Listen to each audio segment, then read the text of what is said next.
Hello बच्चों, let's see this question.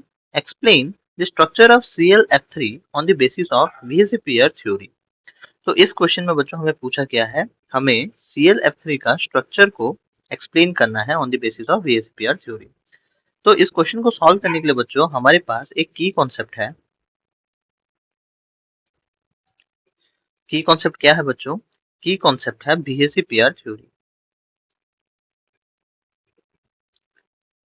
ये जो थ्योरी है, इस थ्योरी को हम यूज कर सकते हैं प्रेडिक्ट करने के लिए द शेप और the geometry of the molecule on the basis of the base pair on the basis of the base pairs and lone pair present on it.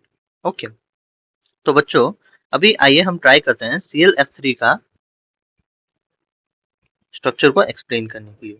ClF3 इधर जो सेंट्रल एटम है Cl, वो group number 17 को belong करता है और इसके valence shell electrons में 7 इलेक्ट्रॉन्स प्रेजेंट होते हैं। 7 वैलेंस शेल इलेक्ट्रॉन,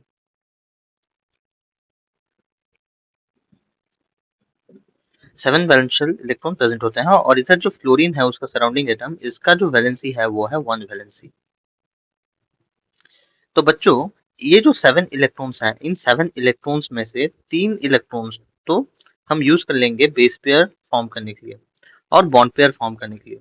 ठीक है बच्चों, और रिमेनिंग जो रिमेनिंग बच गया, कितने इलेक्ट्रॉन बच गए रिमेनिंग बच्चों? 4 इलेक्ट्रॉन्स ये दो लोन पेयर्स फॉर्म कर देंगे। तो टोटल अगर हम कैलकुलेट करें तो टोटल हमारे पास आता है 5। तो इसका जो हाइब्रिडेशन होना चाहिए बच्चों, वो हाइब्रिडेशन होना चाहिए sp3d। अब sp3d हाइब्रिडेशन जो है बच्चों, वो हमें सजेस्ट कर रहा है क्या? वो हमें सजेस्ट कर रहा है ट्राइगोनल बाइपिरामिडल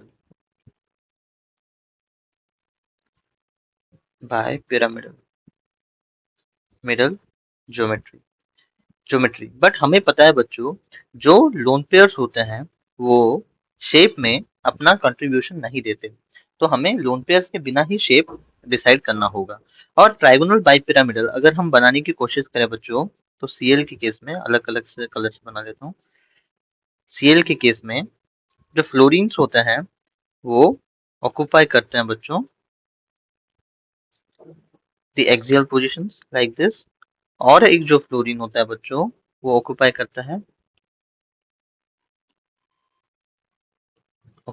है ऐसे इक्वेटोरियल पोजीशंस। और दो जो लोन पेयर्स होते हैं बच्चों, वो इक्वेटोरियल पोजीशन ही ऑक्यूपाई करते हैं। इसका रीजन क्या है बच्चों? लोन पेयर्स को लोन पेयर्स को लेस लीस्ट रिपल्सिव पोजीशन चाहिए होता है।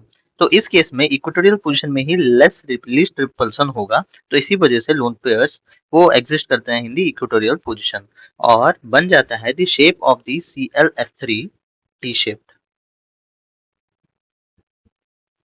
इसे हम टी शेप कहते हैं बच्चों।